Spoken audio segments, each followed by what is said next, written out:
डर की शुरुआत, जानते हैं, अक्सर बहुत ही मामूली चीज़ों से होती है। जैसे देर रात की एक बाइक राइड, या एक नई नौकरी, या फिर दोस्तों के साथ बीच पर बस यूं ही घूमना।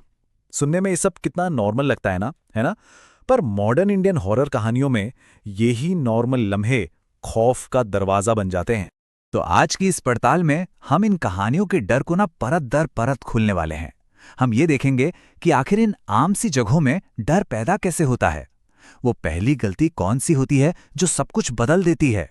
सामना होता भी है तो कैसी पैरानॉर्मल ताकतों से, और कैसे ये डर का साया धीरे धीरे बढ़ता जाता है। और हाँ, आखिर में उस टकराव की कीमत क्या चुकानी पड़ती है। तो सबसे पहली और शायद सबसे डरावनी बात पता है क्या है? इन कहानियों की शुरुआत किसी पुराने वीरान किले या किसी भूताहा हवेली से नहीं होती। नहीं, ये शुरू होती हैं उन जगहों से जिन्हें हम सब रोज देखते हैं। जैसे गुड़गांव का कोई बीपीओ ऑफिस, या सूरत का वो मशहूर डुमास बीच, या फिर घर के पास की ही कोई सुनसान सड़क।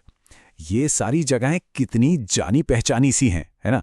और सच कहूं तो यही बात इन कहानियों को और भी ज्यादा खौफनाक बनाती है, क्योंकि जब डर इन जगहों पर दस्तक देता है तो वो बहुत बहुत ही पर्सनल, बहुत ही करीब महसूस होता है। ऐसा लगता है कि ये किसी के भी साथ हो सकता है। तो सवाल ये है कि ये सब शुरू कैसे होता है? आखिर वो कौन सी एक गलती होती है जो इन पैरानॉर्मल ताकतों को हमारी दुनिया में आने का एक खुला न्योता दे देती है? वो क्या है? वो एक चीज क्या है जो उस दरवाजे को खोल देती है? अगर इन सब कहानियों को गौर से देखें ना, तो एक साफ पैटर्न नजर आता है। कोई जानबूझकर किसी भुताहा मानी जाने वाली जगह पर चला जाता है, जैसे डुमास बीच।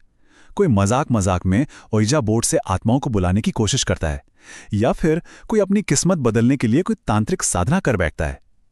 हर कहानी में जो किरदार हैं वो किसी न किसी नियम को तोड़ते हैं, किसी सीमा को लांघते हैं, और बस यही उनकी पहली और सबसे बड़ी भूल बन जाती है। अच्छा, अब बात करते हैं उन ताकतों की जिनसे इन कहानियों के किरदारों का पाला पड़ता है। क्योंकि डर कैसा होगा ये इस बात पर बहुत डिपेंड करता है कि सामने कौन है। देखिए, यहां दो बिल्कुल अलग तरह की ताकतें हैं। एक तरफ है बदला लेने वाली आत्मा, जैसे भूत बाधा का अरुण। उसकी एक कहानी है, एक मकसद है, अपनी मौत का बदला लेना। उसके दर्द को शायद थोड़ा बहुत समझा भी जा सकता है। लेकिन दूसरी तरफ है एक शैतानी शक्ति, जैसे वो जो उइजा बोर्ड से आई थी। उसका कोई पर्सनल मकसद नहीं, कोई कहानी नहीं, बस तबाही और दर्द फैलाने की एक अंधी चाहत। और फिर कुछ आत्माएं आती हैं हमारी लोक कथाओं से, जैसे मेछो भूत, बंगाल की फोकलोर की ये आत्मा जो नदी किनारे रहती है, अपनी खूबसूरती से लोगों को फंसाती है, और जिसे कच्ची मछली खाने की एक भयानक, न बुझने वाली भूख होती है। ये दिखाता है कि कैसे हमारी पुरानी मान्यताएं आज भी इन डरावनी कहानियों में जिंदा हैं। Hello, Rose this side, how can I help you? उफ, सैफरन बीपीओ की कहानी की ये एक लाइन ही किसी को भी रोंगटे खड़े करने के लिए काफी है। सोचिए, रोज एक ऐसी एम्प्लॉई जो सालों पहले मर चुकी थी, लेकिन फिर भी रोज ऑफिस में काम कर रही थी। ये अर्बन लेजेंड का एक परफेक्ट और बहुत ही डरावना उदाहरण है, जहां एक मॉडर्न ऑफिस स्पेस खुद एक भूता जगह बन जाता है। एक बार वो दरवाजा खुल जाए ना, तो डर कभी भी एक झटके में सामने नहीं आता। नहीं, ये धीरे धीरे, बहुत धीरे धीरे बढ़ता है, और कहानी का असली रोमांच इसी धीमी बढ़त में छिपा है। डोनोवन परिवार का केस इसे बिल्कुल साफ साफ दिखाता है। शुरुआत कहां से होती है? एक उइजा बोर्ड से। फिर दीवारों से अजीब अजीब आवाजें आने लगती हैं, फिर एक अजीब सी बदबू, और देखते ही देखते बात फिजिकल अटैक्स तक पहुंच जाती है। ये एक बहुत ही धीमी और सोची समझी घुसपैठ थी, जो उस परिवार को मानसिक और शारीरिक दोनों तरीकों से तोड़कर रख देती है। और मामला सिर्फ डरावनी आवाजों या चीजों के हिलने तक ही नहीं रहता। जब डर का साया और गहराता है ना, तो किरदारों की असलियत ही टूटने लगती है। जो इंसान पार्क में जॉगिंग कर रहा था, वो अचानक खुद को एक अंधेरी, सुनसान सड़क पर पाता है। लिफ्ट ग्राउंड फ्लोर पर नहीं, बल्कि एक कब्रिस्तान में जाकर खुलती है।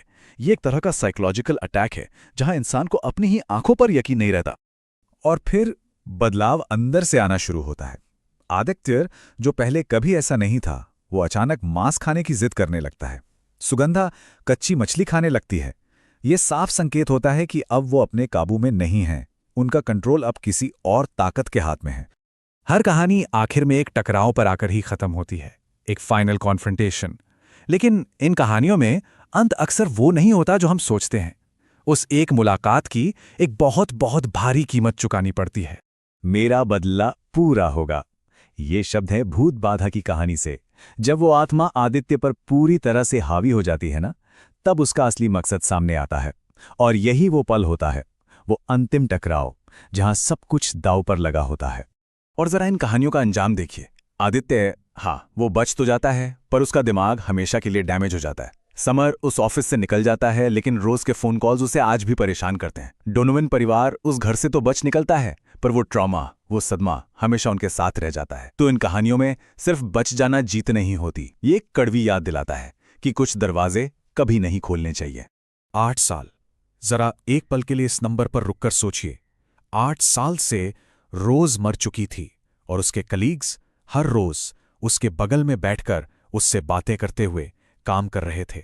ये एक फैक्ट इन कहानियों के धोखे और इनके ठंडे गहरे खौफ को बताने के लिए काफी है। तो आखिर में एक सवाल जरूर उठता है कि ये कहानियां हमें बताती क्या हैं? क्योंकि ये सिर्फ भूत प्रेत के बारे में तो नहीं है। ये उस लालच के बारे में है जो विजय को मोहिनी साधना करने पर मजबूर कर देता है। ये उस शहरी अकेलेपन, उस अर्बन लोनलीनेस के बारे में है जहां कोई 8 साल तक एक मरी हुई कलीग को नोटिस तक नहीं कर पाता।